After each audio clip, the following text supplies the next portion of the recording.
Hi everyone, I'm just welcoming you to the Flip Collaborate for Assessment 2B, where you design one learning plan and one lesson plan. The word limit's 2,000 words plus minus 10% altogether, and the weighting is at 35% of your total mark. It's due Friday the 2nd of June, which is actually week 11. It says, I've triple checked this, it says week 12 on all the Swinburne documentation, but it's actually the last day of week 11. All right, so the assessment details. 2B of your assessment folio asks that you develop 2 plans for technology. We'll have a little think about technology in a few slides. So you have to design, as a teacher, learning plans and lesson plans for children all the time. So I'm a primary school teacher, so I call them lesson plans, but in an early learning centre, you might call them learning plans. So the learning plan is for children of 3 to 5 years of age. We want you to design an age-specific technology activity for them. And we have a plan that you can access via the Assessments tab in the student portal on Blackboard. So there is a clear pro forma for you to use. So that one plan will be approximately 1,000 words for 3 to 5 year olds, the learning plan. You also design one lesson plan for primary school children aged 6 to 8 years of age, which would be about from foundation to no more than year 2, using the lesson plan document, the template from the Assessments tab student portal. So you can download the learning and the lesson plan templates from the Assessment 2B section of Blackboard. You just click on Assessments and scroll down, you'll see them there. I will take you through them in a minute.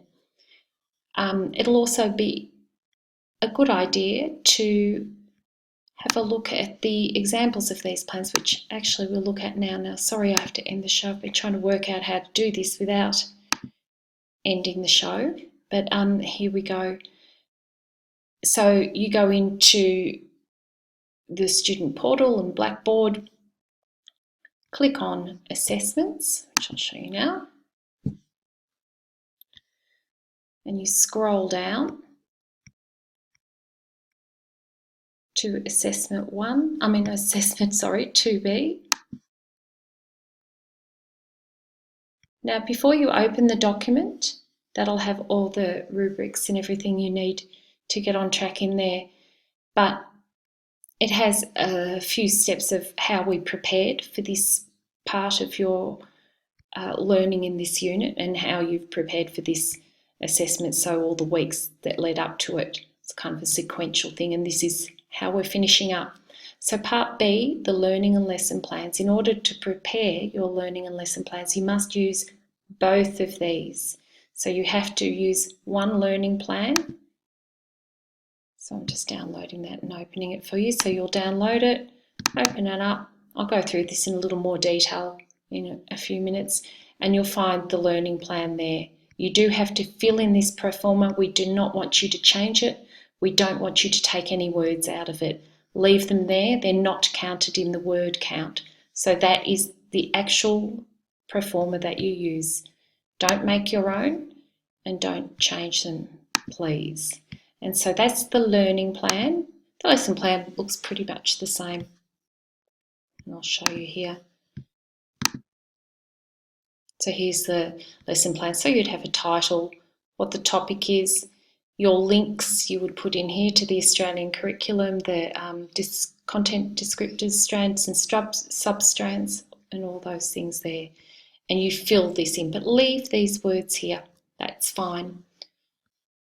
Just get out of that and I'll go back. And also here, it says there's a guided tour for use of each of these templates or refer to one of the following demonstrations. So we'll open it up and have a look. I've never had much luck with these. I think you might have to have a go of this yourself on your own computers. So it's an interactive example of a completed learning plan using the Swinburne online planning template for early childhood education settings. click on each section of the lesson plan. Nothing ever appears for me, so maybe if you have better luck, that would be great and let me know. So I might click somewhere. No, nothing ever happens. I might look into that a little more. But here, these are definitely available. Here's a lesson plan, pre-prepared, not on technology, but it will give you a really good outline of how we expect you to do this. If we gave you a technology one, it would put words into your mouth. It would be too hard to change it. So your learning area would go into this box. The strands and sub-strands here that are covered, and all the content descriptors, just the descriptors are needed. We don't need them to be written in prose. Your lesson rationale goes there. The student's background knowledge, what they know, what they're bringing to the activity, and the teacher focus. So you might be focusing on something like classroom management or, critical thinking or collaborative work with the children. So, and here's your learning objectives. The resources, these need to be done. The learning objectives should be done in dot points. So where they've done dot points here, I suggest you do dot points too. That's quite important. It makes it much clearer. A lesson plan should be extremely clear, the learning plan too, that anyone could follow. Whether you've written it or not, anyone should be able to work in your classroom and deliver your plan very easily. They shouldn't have to go and find out extra information. Now I'm just downloading the lesson plan, which is the same setup. So you can see here, this one is, the learning plan, that was the lesson plan. This one is for early years and it's learning outcome 4. So you would link your outcomes there from the EYLF. So again, read through these. These will give you the types of words we would like you to be using in your rationale, discussing the children's background knowledge, learning objectives, your teacher focus, environment and resources. This is a little bit slightly different setup to the lesson plan, but you have down here the body of your lesson. I'll go into this in a little more detail in a few minutes. So that's really nice and easy to find. If you have a little look in here, I'll keep this open while I'm here. It wasn't my plan, but so here's the assessment overview. It does say week 12 there, but my calculations and dates and myself are not the greatest of friends, but it looks like week 11 to me. So the purpose of this assignment is to extend and build on your content knowledge and skills of planning curriculum for science and technology. In 2B, you're asked to develop learning plans that use science processing skills. Now, don't get mixed up. We don't want science activities. Think about those processing skills, categorising, predicting, analysing, classifying, all those processing skills. That's what we're looking for you to incorporate, not science per se, okay? As you explore technology with children. So you're looking at the science processing skills, but you're actually exploring technology. The technology part of the Australian curriculum is quite separate to science. So a folio is a demonstration of your professional growth and improvement as a teacher, as well as a useful place to store and curate ideas. My suggestion to you is to make 2 really good plans that you will be able to use when you go onto your pracs. I think make them realistic. Use realistic, they don't have to be items that you'll be able to get, but write plans that you would actually be able to implement reasonably easily. That's just my suggestion. You could make them a bit highfalutin if you want to.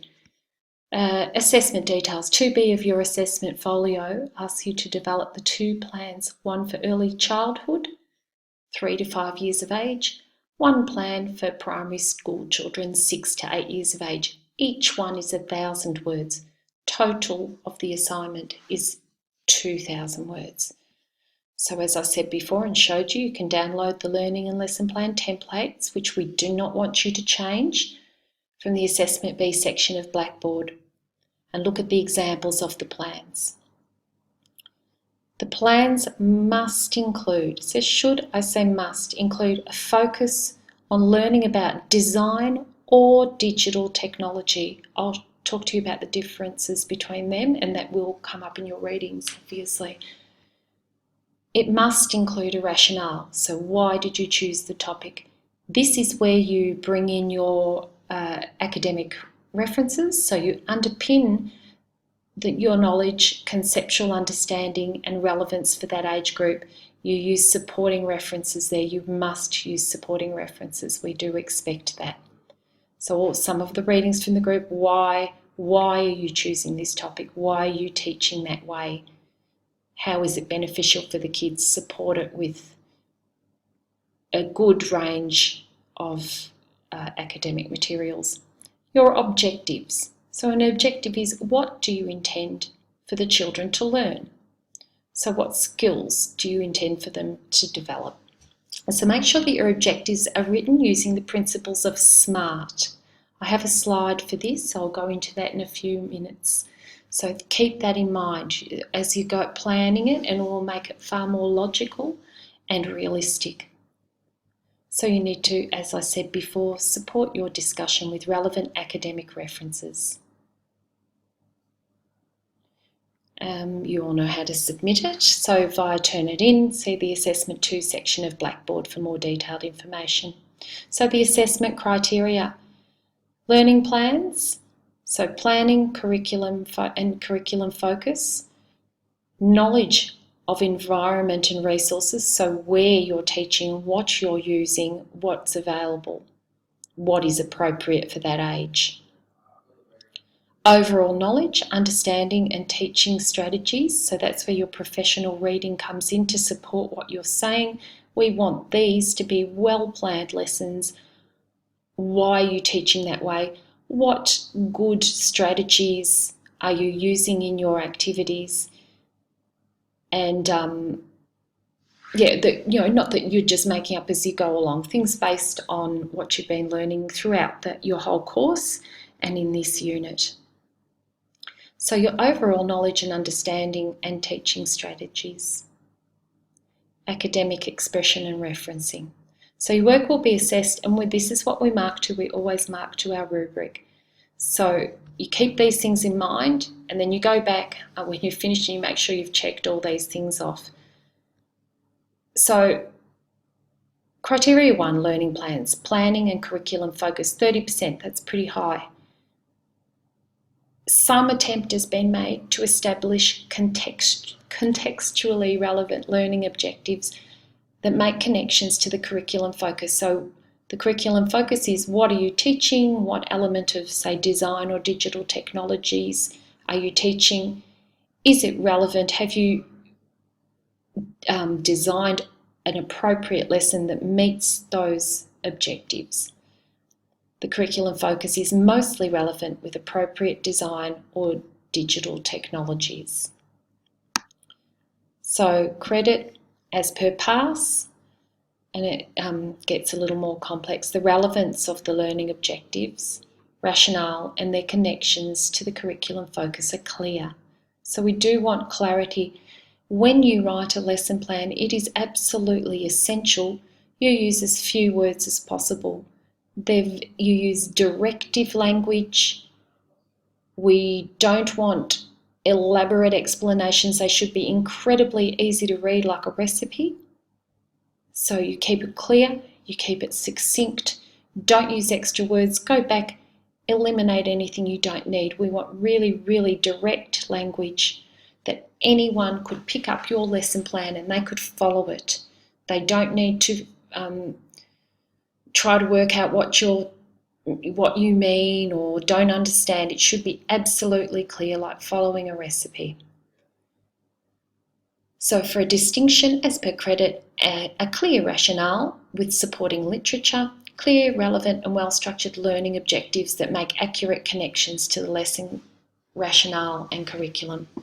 High distinction as per distinction, and all the ones below demonstrate a high level of understanding that is supported by academic literature. Activities and experiences are highly effective and engaging, and thoughtfully support understandings of technology. The links between each section of the plan are coherent, demonstrate clear evidence of considerable thought in the planning stage and insight in the evaluation. So we do want you to put thought into this. You do imagine that you really are teaching this. You are all training to be teachers. You need to take it seriously.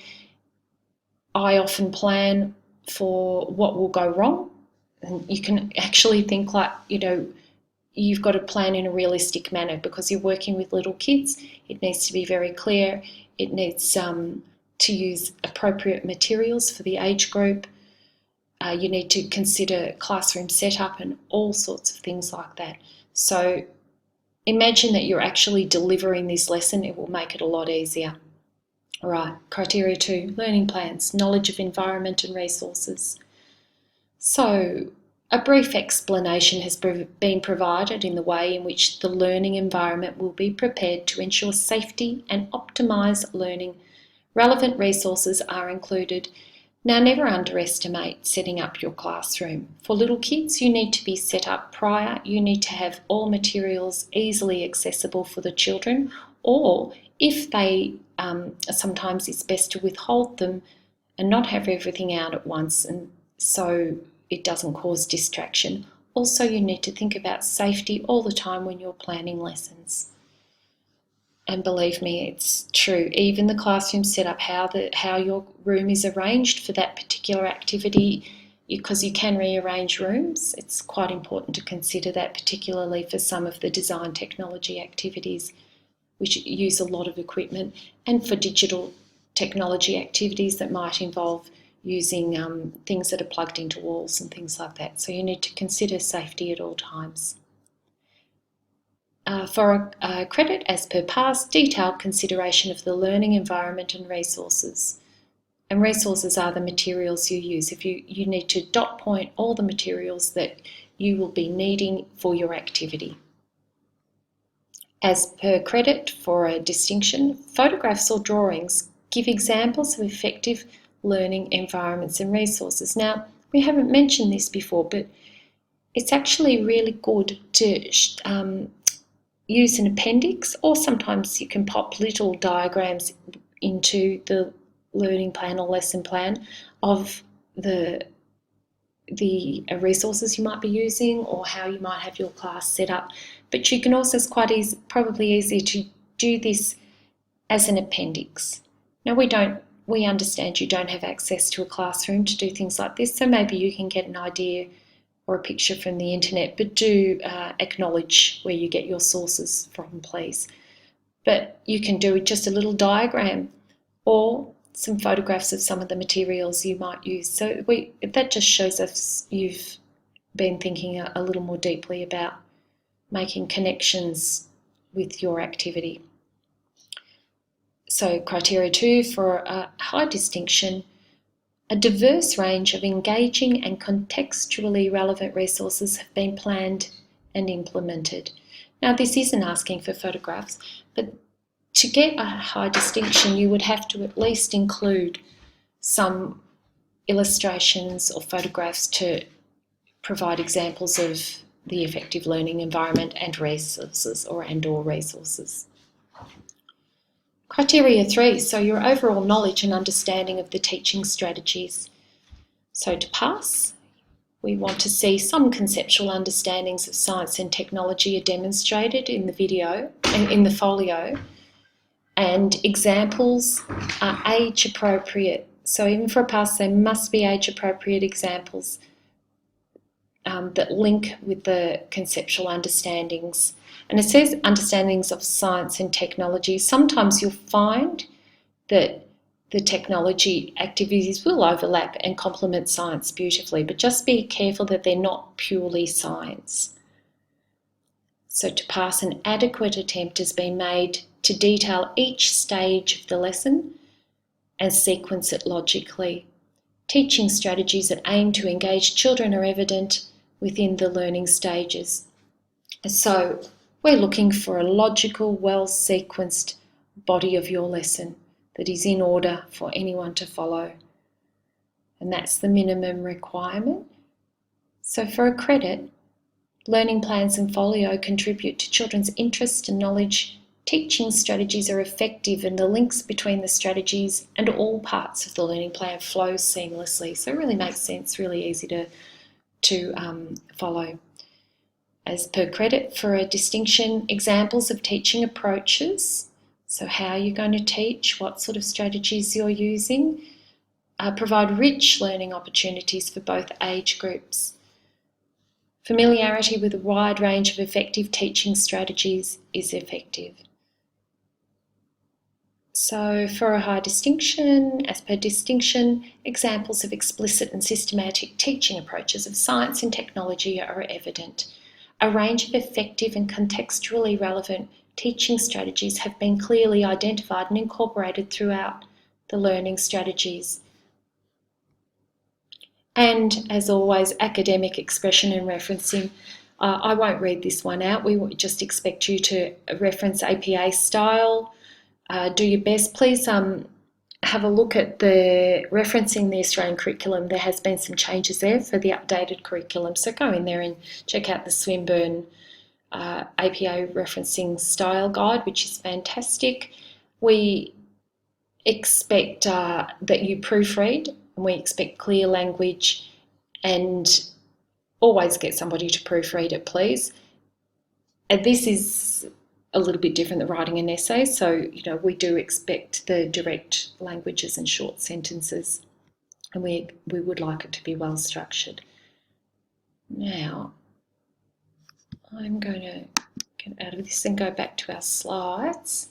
So I'll get on the big screen. I'm not sure why it's so little again. Anyway, excuse me. I'll just go like this. So the plan should focus on science processing skills and exploring design or digital technology. So the first part of your plan, you have a rationale. Why did you choose the topic? What prompted you to choose this particular experience? For example, current event, child interest, a whole school theme is happening at the moment. And you need to underpin this knowledge, conceptual understanding and relevance for the age group. Now, the objectives are, what skills do you intend for the children to learn or develop through your plan? And so you need to make sure your objectives are written using the principles of SMART, which we mentioned before. So SMART goals they use these all over the world for all different things, not just education. When we write our performance reviews, we have to use these, and in many different careers, they use these SMART goals. And sometimes the words are slightly different, but they basically mean the same thing. So the S in SMART is for specific. So it's a targeted area. You state exactly what you want to accomplish. You can include who, what, how, etc. in that part. Measurable. So everything has to be measurable. Indicator of processes and measurement that gives feedback. This is where it comes into assessment for education.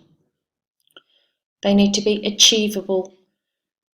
The goals for your students must be achievable for you and for your students. It means that the goal will challenge the student so that it's worthwhile to work on, so it's not too easy for them, but that it is also realistic and something they can accomplish. Relevant. It must be relevant to the curriculum and the age group. It must be achievable, realistic, challenging, yet attainable within the given time frame. And time-bound. This is really, really important as a teacher. We are very time-bound. We work to a bell. We have to fit in lots of curriculum, and we need to plan our lessons so they can fit within a time frame. So when will the goal be achieved? And the time frame must be realistic and achievable too. I'm very annoyed this isn't a full screen. I'm not sure why it's not doing that. Okay, here we go, I got full screen. So focus on the SMART principles when developing your lessons. We don't have to see the SMART written down your lesson plan. Some people do that. It really is not necessary. We just want you to look back and make sure that these things have all been thought of. Your lessons need to be standalone lessons. This is where the time bound comes in.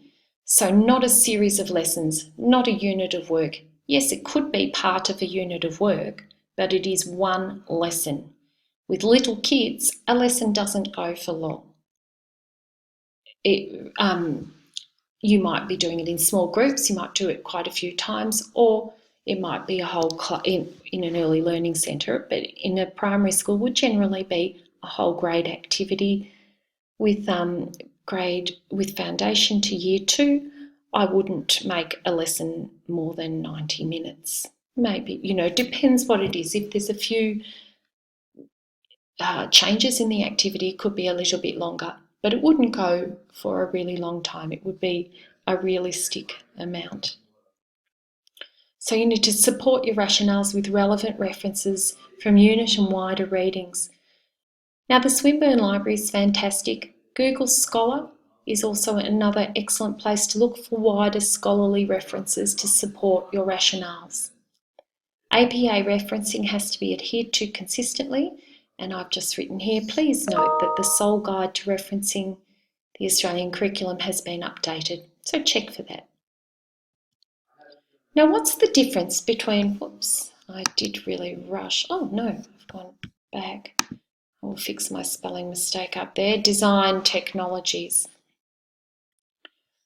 The plans must focus on a science concept and learning about design technology or digital technologies. I want you to more heavily focus on the design and digital technologies and think about the science processing skills in there. It's okay if it has a lot of science in it, that's fine, but it has to focus on design and digital technologies. So not just a science lesson where you might take a photograph. That is not going to meet the content descriptors from the Australian curriculum. So design and technology is where you use technology in useful ways to improve life and solve problems. So if you look at this picture here, these children are solving a problem and they are building something that carries a weight. So that is more design and technology. When we look at the Australian curriculum, you'll notice there's actually food and things like that incorporated into design and technology. This is, you can link with science beautifully. You can create things that, a boat that floats using a limited amount of materials in a design brief. All sorts of things. So you can link science beautifully with that. Digital technologies is very different from design and technologies, and whilst there is design involved in some digital technologies is different. You're using the digital resources to find, analyse, create, communicate and use information in a digital context. It is not just using digital technologies, and actually saying that, I'll go back here. I would like to minimise that, and I would like to have a quick look at the Australian curriculum, which seems to have disappeared. I thought I was, okay, here it is. So have a look at the design technologies area of the Australian curriculum. This will really show you the differences. So if you Google Australian curriculum, go into technologies, and then you'll see here, there's design technologies and digital technologies. We'll discuss the learning area, which has one umbrella, but they're two discrete sections. So design and technologies is here. So you're just looking at the foundation to year 2 area for yours if you are doing design and technologies for one of your lessons. Now, for instance, let's have a look. Design and technologies, knowledge and understanding, so it's split into 2 strands. Design and technologies, processes and production skills. So they're quite different. So have a look at all the content descriptors. So this is Foundation to Year 2 is all one area. It's not split up from Foundation 1 and 2.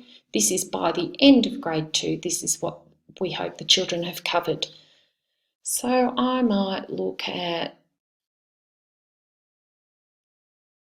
this one. Use materials, tools, equipment and techniques to safely make designed solutions. So you can click on the content descriptor and then get some elaborations here. So for instance, the children could, and these are just examples, these are not the only things you can do, but they give you a good idea of what you could do. Using and playing with everyday materials in new ways or reusing discarded materials. For example, using discarded materials to design, make and model a constructed environment. And you can see the links to science in there quite well. I'll click out of that. If this is a good one. So explore how plants and animals are grown for food, clothing and shelter, how food is selected and prepared for healthy eating. So years ago I would never have expected that to be in design and technologies, but they can explore which plants and animals can provide food or materials for clothing and shelter and what basic needs those plants and animals have. Now it sounds very sciencey, but just think about the differences, what makes it technology and design. So you're exploring which is the key words, and they're providing food and materials for us. So it's not how do they grow, it's what we use these animals for. So it's more about human use of the environment. So that's where it's different. So have a good look at that, and I will go back now into the digital technologies, which is quite simple for Prep to 2, Foundation to 2. Remember, one of yours, you have to look at the early years learning framework. So here's the digital technologies. So Foundation to Year 2, they recognise and explore digital systems, hardware, software components for a purpose. So we'll have a look at that content descriptor. So it's simply playing with and using different digital systems for transferring and capturing data. For example, using a tablet to take a photograph of a grandparent and recording an interview with them about life in the past. As simple as that. So you could, with young children, simply, you're actually teaching them how to transfer data after you've taken a photograph and how to use it. So there's quite a few different things there. This is a good one. Follow, describe and represent a sequence of steps and decisions, algorithms, needed to solve simple problems. So experimenting with very simple step-by-step procedures to explore programmable devices. I don't know if any of you have seen B-bots, or it's giving directional instructions perhaps. For example, providing instructions to physical or virtual objects or robotic devices to move in an intended manner, such as following a path around a classroom. So you can see the difference between digital and design technologies, and you really, really, really need to consider that. Now I'll just make sure I haven't gone one far. So here's the learning plan. I want you to have a look at this. So you type into these boxes the topic, the date, the age group, the type of experience, links to the early years learning framework. This is the learning plan for early childhood, so that you can't link to the Australian curriculum for that. You have to look at the early years learning framework. For instance, early years learning framework, learning outcome 4 would be there.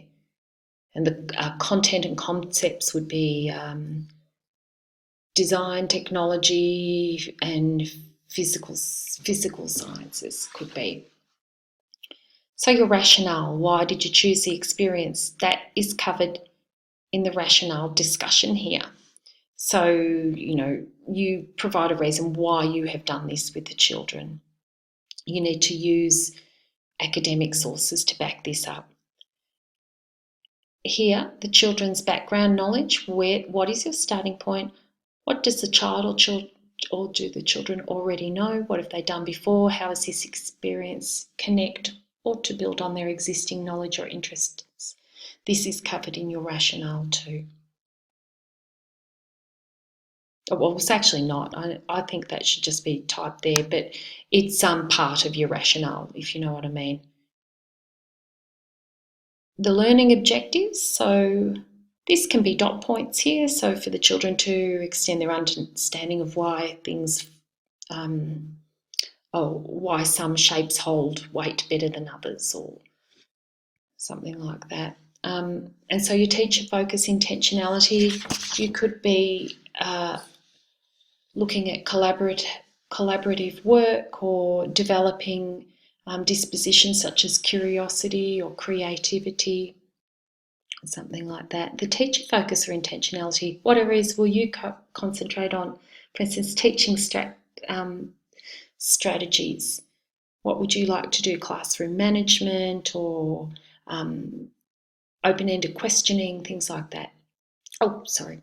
Let's keep moving the mouse. The environment and resources, this needs to be dot pointed. What resources and materials will you need to have collected? Where will the experience take place? Considerations for time, space, teacher support, how will the environment be prepared? You can have some sentences there and some dot points. Assessment strategies. Now this is important and you do have to fill this part in. So you need to consider, are you taking anecdotal records? Are you using photographic evidence to assess the children?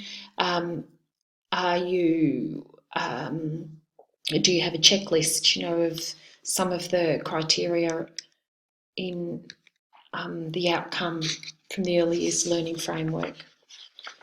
So on to the next. So this is where you write your lesson, this part. So stage 1, introduction. How will you introduce the experience, concepts and engage the interest of the children? You need to time it. So you might have a video to introduce, you might have a game, you might have, play a song or go for a walk outside. You need to time how long that will take in here.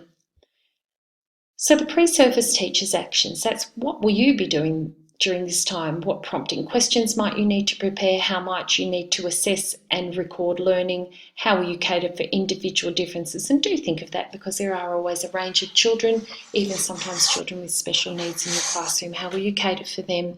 Have you modified the lesson? Have you made adaptations for them? So you write this in this column.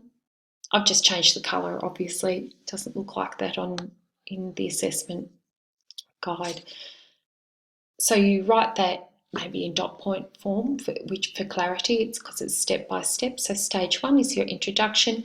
Then what will the children be doing? So the children might be playing freely at the beginning for early years learning. You might ask them to sit down on the mat, and when group time's over, you might have a hands-on activity where they're testing something out. So stage 2 is the main body. So stage 1 is your introduction, stage 2 is the main body. You describe the experience. What will the children be doing? How will the concepts, issues be explored? List at least 3 focus questions relating your learning objectives. That doesn't even read properly. Sorry, we're showing your learning objectives and how you will ask the children questions to elicit that. So that goes in this column here. How long? So how long is it going to be? What will you be doing? How will you be organising the classroom? What have you prepared? What will the children be doing? And conclusion at the end. How will you conclude the experience? Will you bring the children back together? Will you have some share time? Will you show some recordings that you have made of all the children? How will you encourage a smooth transition to the next experience? And remember, of all the teaching things, moving from one activity to the other is probably one of the hardest things you do. So getting the children to settle or sit, so you need to think about all that classroom management stuff. So don't forget the timing. So what will you be doing and what will the children be doing?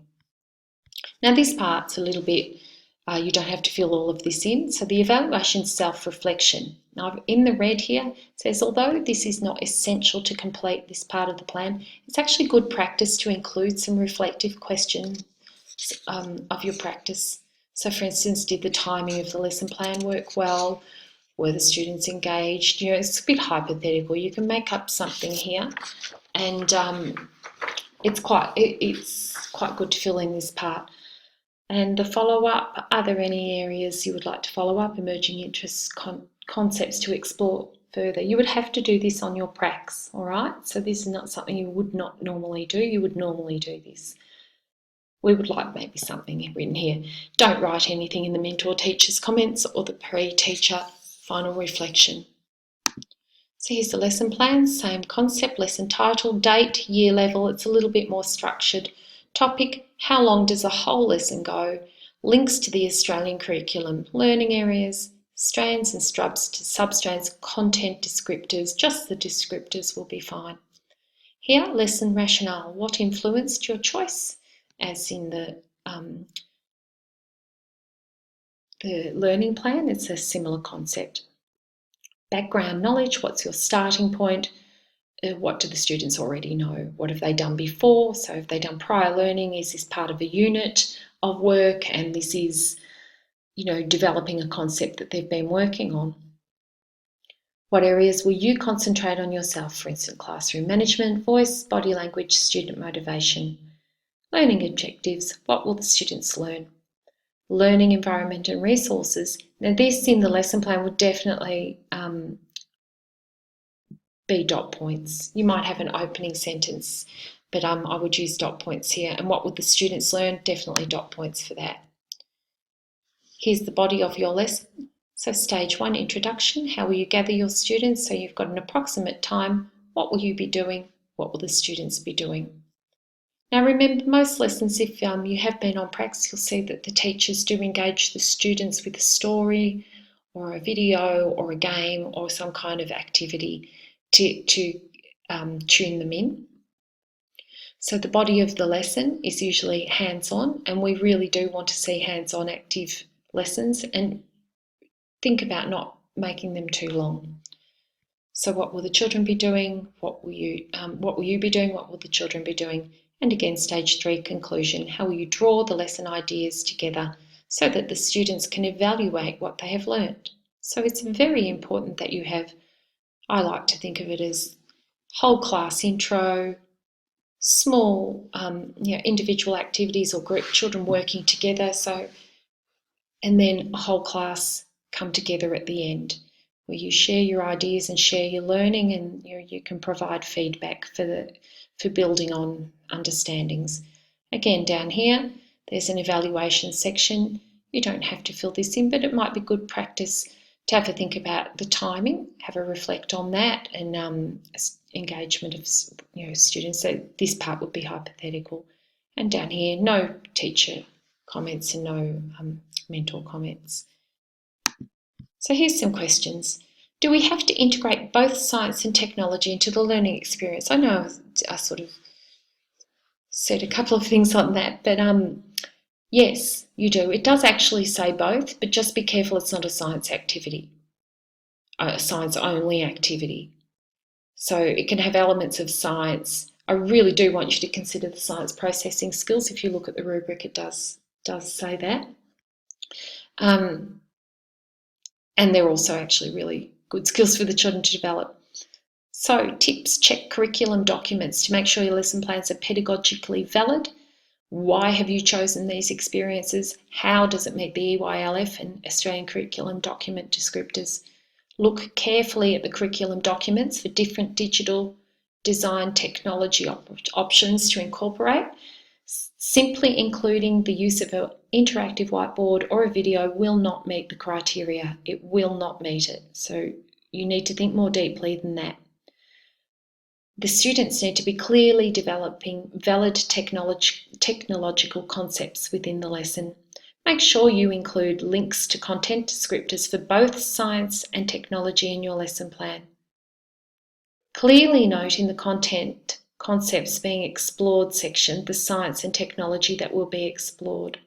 All right, so whilst we want you to really focus on digital and design technologies, it does have to have some links to science. So put those content descriptors in, please. Using resources now. Please make sure that you only use resources for ideas. You have to put your own personal spin on them. Do not directly copy lesson plans from other sources. We will know it will come up as plagiarism and it won't be good. You must use your imagination. You must change things to have an original perspective on them.